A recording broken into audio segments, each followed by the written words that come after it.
When I was a young teenager, my parents divorced. I felt deeply abandoned and really wanted to feel accepted and lovable, good enough.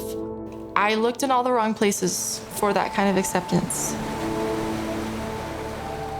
I ended up, getting involved with a boy who probably thought what he was doing was normal. Probably thought that, hey, when you party and you really love someone, sometimes you punch things, or sometimes you push them because you love them so much, and sometimes you hurt them. He had me believing it was real, that it was my fault. If I got treated physically in any way, violently, I deserved it. I went through a lot and felt completely worthless, like I wasn't good enough to have better. I got to a darker and darker place. I wanted to belong to someone that didn't want to leave me, that wouldn't leave me. And, well, he left. He left. And it was the best thing that ever happened to me. It took a long time for me to really understand that I deserved better.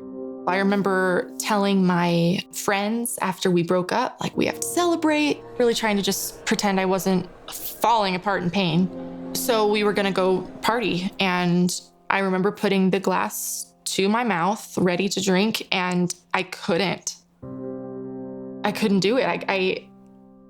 I was deeply broken. And alcohol hadn't helped all along.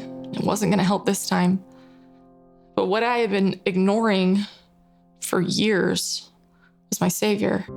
And I remember thinking that there's no way I'm going to take this step out of this massive, dark, black hole unless I really change my life and I take the savior's hand.